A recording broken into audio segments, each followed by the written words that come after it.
Regulation of big tech companies. There are multiple investigations worldwide going on the abuse of monopolistic powers by the big tech firms like Facebook, Google, etc. What is the background?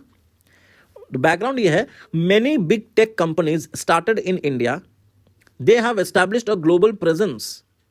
They are continually looking to expand into markets which are currently not penetrated yet. Due to their dominance in the technology market, big tech companies not only influence the economy but also the society. These big tech companies are shaping the way of our society is progressing. आज Apple का phone है तो इज्जत ज्यादा मिलती है, Apple का phone नहीं है तो इज्जत उतनी नहीं मिलती. This is the way they are trying to manipulate our minds. However, in the recent times, there have been some mounting evidences of the spread of hate speech, disinformation, and conspiracy theories by these major internet platforms. This has also led to various antitrust cases being built up and investigated against them, calling upon their role and the regulation of big tech companies to ensure their accountability in this emerging system. जैसा हम सबको पता है कि US के election में कई लोग कहते हैं कि एक कॉन्स्पिरेसी थ्योरी यह है कि यूएस के इलेक्शन में धांधलेबाजी हुई है. यूएस का election was not a free and fair election. लेकिन यह धांधलेबाजी हुई है कि नहीं हुई है, इसका प्रमाण फेसबुक के मालिक ने खुद दिया है that Facebook was played an important part in the election, in the US presidential election. अब मुझे बताओ, फेसबुक एक प्राइवेट कंपनी है, वो एक सर्विस प्रोवाइड करता है, उसके बदले में वो पैसे कमाता है. इतना तक ही रुक जाता तो अच्छा रहता. लेकिन क्योंकि पावर जो है इंसान को एब्सोल्युटली करप्ट कर देता है, ये लोग अभी पॉलिटिकल डिसीजंस क्या होने वाले हैं, यूएस के प्रेसिडेंशियल इलेक्शन में फेसबुक का क्या रोल है. तो दीज आर द थिंग्स जिसके लिए हमें एक चीज समझनी पड़ेगी, और वो ये है the role played by the big tech companies in society. There are certain positive roles and there are certain negative roles. Positive role क्या है? Yes, it acknowledges the right to free speech and expression, no doubt about it. It has democratized the communications, there is no doubt about it. Doorstep services आज की तारीख में इन्हीं की वजह से आ गया है. जैसे चाहे वो एंटरटेनमेंट हो, चाहे वो सर्विसेज हो, चाहे वो कोई खाना हो, सामान हो, ये सब हमारे घर के अंदर तक पहुंचा देता है. और क्या पॉजिटिव है? Technology and innovation. इसकी वजह से क्या, सुपीरियर यूज ऑफ टेक्नोलॉजी से काफ़ी सारे हेल्थ प्रॉब्लम्स, एजुकेशन, सब में वो लोग का रोल रहा है. And it is been providing good, चाहे वो डिजिटाइजेशन ऑफ फाइनेंशियल सर्विसेज हो या कुछ और. नेगेटिव में क्या है, ये सबसे इंपॉर्टेंट है. नेगेटिव में क्या है? नंबर 1, साइबर क्राइम्स जो है वो बहुत बढ़ गया है, बहुत ही बढ़ गया है. इसके अलावा power without accountability, this is the most important negative aspect of these companies. यहां इंडिया में फेसबुक को यूज करके गलत इंफॉर्मेशन फैलाकर या हेट स्पीच दे करके और फिर वैसे मैसेजेस को व्हाट्सएप और फेसबुक से फैला कर आप लोग क्या करते हो, दंगे करा देते हो. लेकिन इतनी बड़ी हत्याकांड, इतना बड़ा दंगा, इतना ह्यूमन राइट्स वायलेशन कराने के बाद भी आपके ऊपर कोई जुडिशरी का रोक टोक नहीं है, क्योंकि you have excessive amount of power. आप सबके घर के अंदर घुसे बैठे हो, लेकिन आपकी कोई रिस्पॉन्सिबिलिटी नहीं है टू दैट दोज पीपल. आपके लिए वो सिर्फ एक अकाउंट है, चाहे वो यूट्यूब का अकाउंट हो या फेसबुक का अकाउंट हो. ठीक है. उसके बाद क्या कहा जा रहा है? Big tech companies have been accumulating vast and unregulated powers, controlling the media and economic powers without any accountability. For example, the allegations on the big tech influencing elections in the US presidential and Europe, जिसका example मैं दे रहा था. दूसरा, anti competitive behaviour. E commerce, big tech pricing and promotion decisions can be managed subtly to favor some merchant and their private label products.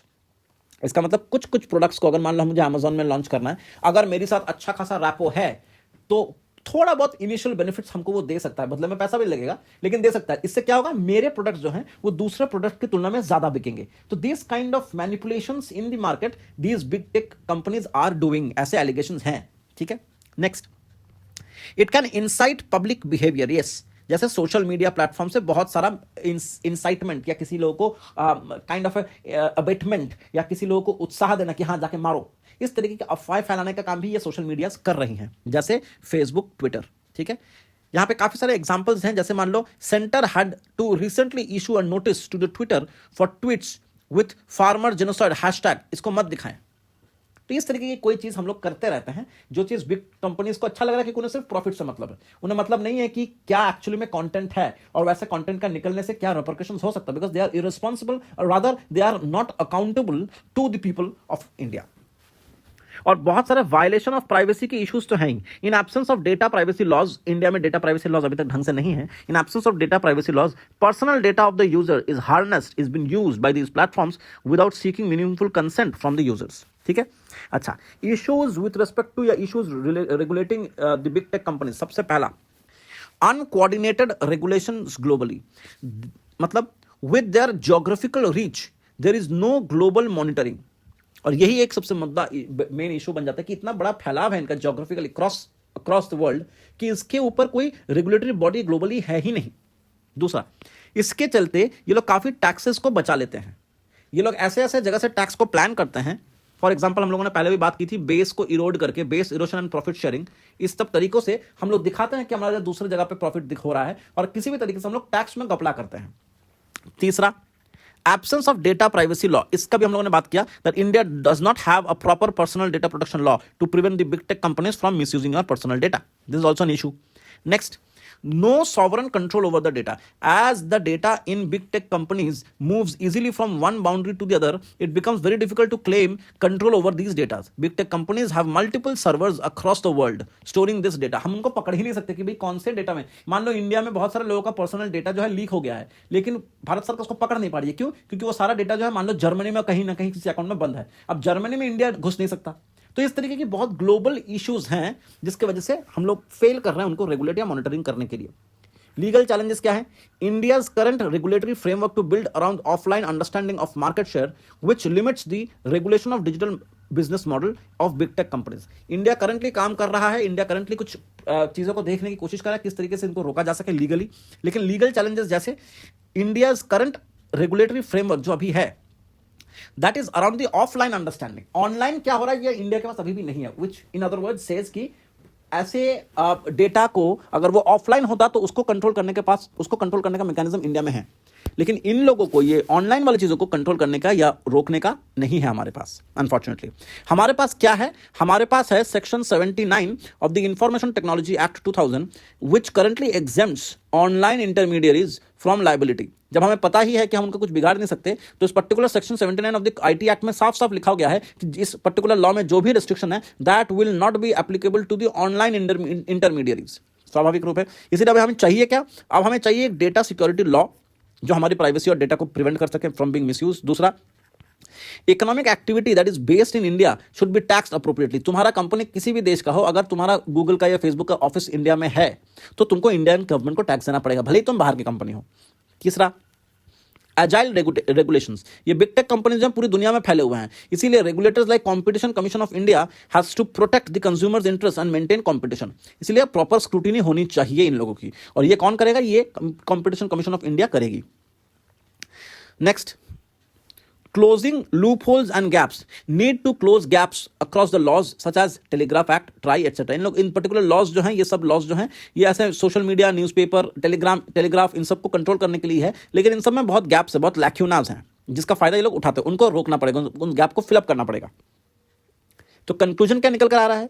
For the largest democracy which is India, the digital nation like India, there is an imperative, जरूरत आन पड़ी है, imperative need to harmonise regulatory framework for regulation of the big tech companies and emerge as a true leader. ये दोनों हमें करना पड़ेगा, that is mandatory. So this is all you need to know. ठीक है, नेक्स्ट इज बहुत ही simple सा है ये क्वेश्चन। ये न्यूज कहां पे आया? ये न्यूज आया है कि रिसेंटली यूके की एक privacy and security research firm है जिसका नाम है टॉप 10 VPN। इस पर्टिकुलर रिसर्च फर्म ने, जो कि इंग्लैंड की है, यूके की है, उसके अनुसार इंडिया में 2020 में जितना बार इंटरनेट शटडाउन्स हुआ है उसकी वजह से इंडिया को जो लॉस हुआ है इन टर्म्स ऑफ पैसा, दैट इज अप्रोक्सीमेटली, दिमाग खराब हो जाएगा सुनने से, that is approximately $2.8 billion. $2.8 billion, जो कि पूरे विश्व का जो टोटल लॉस है विच इज $4 बिलियन, उसका 70% इंडिया भोगदान दिया है इसका, by doing the internet shutdown. अब बात यह कि इंटरनेट शटडाउन से किस तरीके के इंपैक्ट्स पड़ सकता है। इकोनॉमिक शटडाउन, इंटरनेट शटडाउन से नंबर 1 इंपैक्ट पड़ता है इकोनॉमी को, नंबर 2 इंपैक्ट पड़ता है सोसाइटी को।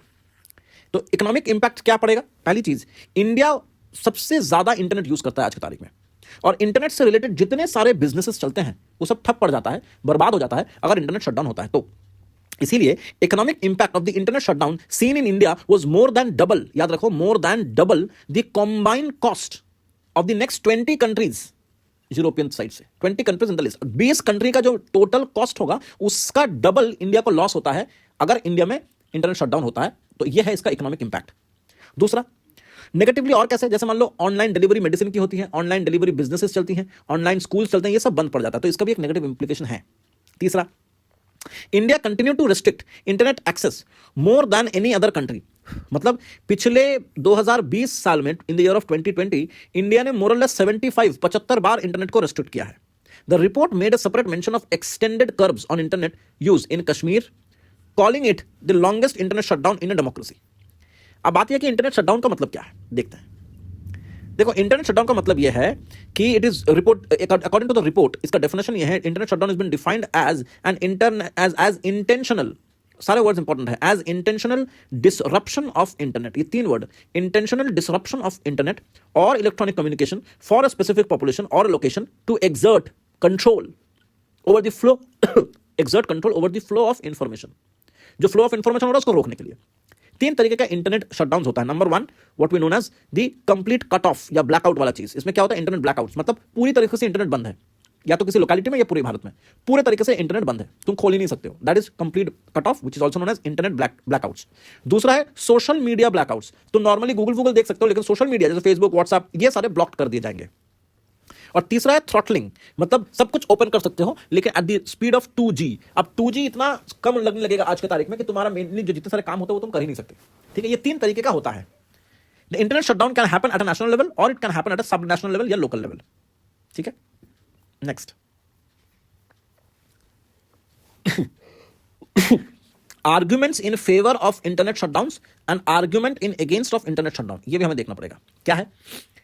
आर्गुमेंट इन फेवर में क्या है, देखो, it prevents the hate speech, it prevent fake news to gets flourished, इसको रोक सकता है। हाँ, अगर इंटरनेट शटडाउन है तो तुम ना तो फेक न्यूज फैला सकते हो और ना ही तुम हेट न्यूज इसको किसी को सुना सकते हो, तो दोनों तो सही है। Second point, internet shutdown will ensure peace and public stability. मतलब internet shutdown act as a preventive measure used by the law and order administration as the last resort to address mass peace, to address mass protests, civil unrests and curbing the spread of misinformation as to ensure peace and public safety. Next, in certain extreme situations where rumors through WhatsApp and other social media start playing a disruptive role, वैसा situation में to avoid such disruptive role, it may become necessary to have internet shutdowns. ठीक है, अब इसके साथ साथ एक important चीज यह है कि in January 2020 the Supreme Court while ruling on the Jammu Kashmir internet shutdown made following observation, जहां पे सुप्रीम कोर्ट ने कहा है कि internet shutdown can be of a temporary period but not for indefinite period. दूसरा, the government needs to publish all the orders imposing the restriction under section 144 of CRPC. section 144 मतलब curfew लग जाना किसी जगह पे, curfew in the sense totally तुम लोग को बंद कर दिया जाएगा। अगर मैं सिंपल तरीके से बताऊं तो section 144 of CRPC bars the assembly of more than 5 people in a particular arena, और अगर तुम लोग नहीं बात आता तो तुमको अरेस्ट भी कर सकती है। Next, the freedom of movement and expression through the medium of internet is a fundamental right under article 19(1), इसको भी रोका जा रहा है। Next, the court has also said that any order with regard to internet shutdowns will come under the judicial scrutiny. अगर उल्टा पुल्टा किसी भी तरीके से तुम लोग इंटरनेट को शटडाउन करते हो तो इसके लिए ऐसे पर्टिकुलर डिसीजंस के अंदर जुडिशियली स्क्रूटिनी करेगी, देखेगी कहीं तुम गलत तो नहीं कर रहे हो। Next, freedom of trade and commerce through internet is also constitutionally protected under article 19(1)(g). अब इसी के चलते कुछ नेगेटिव एस्पेक्ट्स देख लेते हैं with respect to shutdown. Number 1, violation of human rights. कैसे? Internet shutdown attack is on basically civil rights and the constitutional rights of a citizen. They not only curb the dissent, but also give the government excessive control over the dissemination मतलब फैलाना, dissemination of information and dominance over narratives. दूसरा, economic cost के बारे में हम लोगों ने बात कर लिया है। तीसरा, fail to achieve the objective. There is no conclusive evidence showing that the internet shutdown led to maintenance of restoration of public order. इतना इंटरनेट शटडाउन करने के बाद भी पब्लिक ऑर्डर अभी भी वैसे ही है, कोई उसको बदल नहीं सका, कोई उसको बदलना भी नहीं चाहता है। जितना भी कोशिश कर लो, जितने भी स्ट्रिक्ट लॉज इंप्लीमेंट करो, ऑन द फील्ड कुछ चेंज नहीं हो रहा है। नेक्स्ट, जो लोग इसके खिलाफ है इंटरनेट शटडाउन के, वो कहते हैं कि इसका एक सोशल कॉस्ट भी है, जैसे education, health care and other public services, banking sector all will get stopped, काम नहीं करेगा क्योंकि इंटरनेट नहीं है, तो इसका भी एक नेगेटिव इंपैक्ट पड़ सकता है। ठीक है, इसीलिए अल्टीमेटली वे फॉरवर्ड क्या निकल कर आ रहा है, the government should identify best practices addressing the issues. एक तरफ prioritising alternative measures to internet shutdown, internet shutdown को छोड़कर उसी से रिलेटेड या उसी के इक्वल ग्रेव कुछ और निकालो दिमाग से, इंटरनेट को शटडाउन मत करो। The government need to do cost benefit analysis, कितना आया कितना बेनिफिट किया, of the internet, of the impact of the cost of internet shutdowns. Government को एनालाइज करना पड़ेगा कि उसका कॉस्ट बेनिफिट कितना आ रहा है, ये सब चीजों को रोक कर, और इंटरनेट जो शटडाउन करके इसको कितना कितना ज्यादा भारी नुकसान झेलना पड़ रहा है इकोनॉमिक पॉइंट ऑफ व्यू से, वो देखने की बात कर रहा है। All governments should document the reasons, time, alternatives considered, decision making authorities and rules under which the shutdowns were imposed and released on the document for public scrutiny। मतलब किसी भी तरीके से अगर सरकार इंटरनेट शटडाउन करती है तो उसको एक दस्तावेज, एक कागज में लिखकर देना पड़ेगा, और वो कागज पब्लिक तक पहुंचेगा, जिस पे पब्लिक अपनी राय देगी। वो अपने मन से कुछ नहीं कर सकता, सरकार अपने मन से नहीं कर सकता, वो हमारे सामने एक व्हाइट पेपर देगी कि ये फला फला लॉ हम लोग इंप्लीमेंट करने वाले हैं, अगर आप लोगों को कोई दिक्कत है तो आप हमें बताएं। तो अगर हम लोगों ने ऐसे काम किया तो हो सकता है कि हम लोग इंटरनेट शटडाउन्स भी कर सके इन अ बैलेंस तरीके से, जिससे सोशल और इकोनॉमिक कॉस्ट जो है वो कंट्रोल में रहे।